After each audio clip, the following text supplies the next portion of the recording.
Hello, hello. Welcome back. And today we're talking about how to be a high maintenance woman, or in other words, how to have high standards and have rock solid boundaries. So if I look down, it's because I have my notes. I don't want to miss anything for you guys. But we're totally going to talk about how to have high standards as a feminine woman. And if you'd like to know more about my channel, we talk everything about how to use feminine energy to be an asset in every area of your life, and everything self-development, self-improvement, to become the best version of yourself, to be able to live your best life. So here we're all about empowering women and all becoming our best selves. So if you're interested in that, keep on watching. So for boundaries, this is a really big topic that if you see out there, most people do not have boundaries, and certainly not rock solid ones. Like that's why they fall for any guy that comes their way, or are just in really bad relationships, or in a job that isn't fulfilling, or letting people act certain ways in their life, or letting their children act certain ways in their life, like so many things. So this is a really important topic for anyone to have, or to learn about and embody. So, number one, just decide. Just decide. That's all it is. Everything, it just takes a decision. Like no one was born better than you. We were all born equal. So if they can have it, you can have it too. And you don't have to feel jealous of anyone. So if you see in a magazine and you're looking at clothing and you see these like beautiful women, wearing the clothes, you don't have to be mad at them for looking the way they do because you're jealous. You can just see it as they are showing you what you can have. See the whole world that way. Instead of being jealous of other people, see it as, oh wow, God is showing me what I can have too. Kind of think of the whole world as a catalog book where God is just having fun with you and showing you what you can have and what is possible. Because with humans, anything is possible. Every single time science has placed a limit, like when they thought no one could pass the 4-minute mile because all your tendons and everything would just like burst apart. The first guy who did it, it took him a lot. He had to visualize it and imagine himself doing it. And that's what made it come into reality. And he did it, and now it's a standard. Now people just run 4-minute miles. So, yeah, don't limit yourself. If they can have it, you can have it too. Believe you deserve it, because that's the first thing. Like how many billionaires or huge millionaires are out there, or even just regular people that are just in a really amazing relationship? They first just believed they could have it. Because if you don't believe you can have it, you will shut out all the possibilities and opportunities of it coming to you. It's kind of like when you want a German Shepherd or whatever breed of dog you want, and you get it, and then all of a sudden you realize everyone has German Shepherds. Well, it's just because it activated the RAS system of your brain, which is the reticular activating system, I think, and which just, when you're thinking, you're telling your brain what to keep an eye out for. So when you tell your brain, okay, I'm looking for a German Shepherd, then all of a sudden it's going to just pick up German Shepherds. Or say you got a certain car, you got this new car and you're driving it around, and then you realize like everyone else has the same car. It was the same amount as before, you're just noticing it. So it's the same thing with wanting more in life, or better opportunities, or jobs, or whatever it is. Be at the desire counter. Because nothing is given at the complaint counter. Everything is at the desire counter.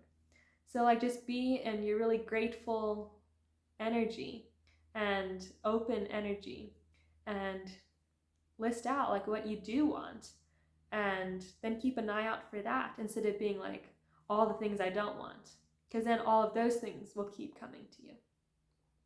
It is very interesting, and spirituality talks about this a lot. So like I know the Bible talks about it, The Quran, if you see other people talk about that, it has a lot about how thoughts are so impactful. Like it's in all all the older religious texts, and it's very fascinating. And science has proven it, and nowadays it's called the law of attraction, of what you focus on is what you bring into your life. And if you want to know more, I did a super deep dive combining all those things in my course. It's a module in there, and it is so good. It totally will change your mind. It'll blow your mind on how just regular it is, in that it's proven by science. God talks about it, and how it actually is real. It's not this mystical, weird thing to be scared of. So just putting that out there. So another part of having high standards is, if you're thinking of changing your standards, raise them. So when I was taking this home economics book, it was a Mennonite course. It was really good, actually. And that was one of their things, which was talking about relationships, where they were saying that if you ever think about changing your standards, raise them. So don't settle. Don't settle. And think in abundance. There's so much abundance in the world. There's how many people? 7-8 billion people? Are you telling me you can't find someone out of all those billions of people out there? Of course you can. And see the abundance, all the hairs on your arm, or all the hairs on your head, or all the grass out there, or all the trees, or all the air that we're just breathing. See the abundance. And yeah, because God is abundant. It's like that story that is told. I was hearing it in a sermon, that it's like this little fish going through the ocean, and it's 2 inches long, thinking that I better be careful how much I drink because there might not be any more ocean left. No, there is so much ocean it can drink all at once, and it will never empty the ocean. And that's how it is with us and God, is we can never empty out God. It's like that. It's like us being that little 2-inch fish in the ocean, and God is that ocean, so deep and so wide and forever. There's abundance out there. So keep your eyes open for that. And have boundaries. And having boundaries doesn't mean speaking your boundaries. Because if you have to speak your boundaries, that's not having a boundary. So if someone says a comment you don't like, or is really mean or nasty, block them. You don't need to have this huge conversation with them. No, a boundary is something that you do not accept. So it's a natural consequence. You say that, you get blocked. Or it's with friends, okay? We really liked you, and we had so much fun together, but then you changed, or it didn't change. We just saw that certain side of you that came out, and you're suddenly acting this certain way, and it's not good. Then block you. Done with it. And it can always be done with an open heart. In fact, we should do it with an open, loving heart, because otherwise we're just, hurting other people. But you can't just let everybody trample in your life. You have to have those boundaries.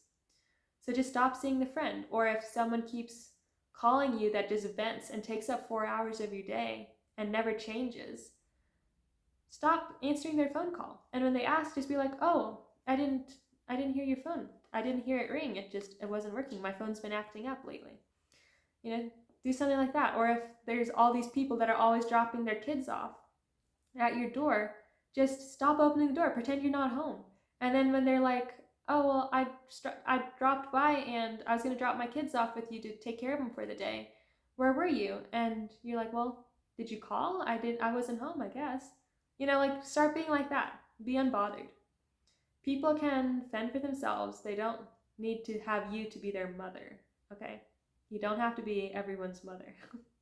And that's a big one, because I know we all want to help other people, and that's a beautiful thing. But we can't do it at the expense of ourselves, because then it becomes resentment, and that's not good. So that's why we need boundaries, and that's why they are good.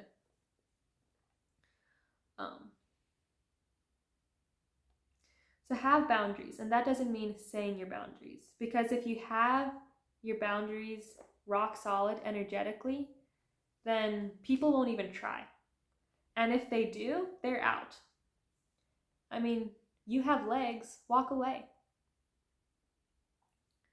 So, and now this is a little action prompt for you that will be super beneficial. Take some time to journal this out, even just 15 minutes. Write down what you are available for and what you are not available for. So like, what are you not available for? Well, I'm not available for just anybody just coming in my life and taking it over. I'm not available for these huge long phone calls of this person in this relationship that just won't get over it and will never take my advice. I'm not available for people who are rude and mean to me or my family. Like, write down all the things that you are not available for. And write down what you are available for, so then you know what you are looking for. And then another point is everyone who is healthy loves someone with high standards, because they know that if she has high standards and I am in her presence, then what does that make me? So people will love it even more if you have high standards. And you should. You deserve that for yourself. It causes others to value what you choose when you have high standards. So just know that you are worthy. Everyone is born worthy. It's not that some celebrity was born way worthier than you. Like, no. Accept yourself, flaws and all. Everyone has them. And be confident. Confidence is accepting all of it and being okay with it. Obviously fixing the things that you want to fix, but not just acting like an insignificant, like person that's just like all closed off and just super like timid like a mouse. Like, no. We're not doing that anymore. We are women. We have power. We can take that power back and bloom, So just know that you are worthy. Accept yourself and be confident. Own your flaws. And that is so magnetic. It truly is. And if you want to know more or learn more, dive deeper, definitely check out my course. It will totally help you with this if this is something you struggle with. And it was something that I struggled with too, because we always want to be seen as the nice girl or the people pleaser. We learn those things when we're young. And I was definitely like that. And I'm still learning how to be better at it. And it's just really life-changing when you can take back control of your life, because we all have the control. How does the quote go? When you're placed in charge, take command. Well, we are placed in charge of our own life, so we better wake up and take command. And you have it in you to do it. And I'm cheering you on, and I hope this helped you. So I'll see you in the next one. Bye.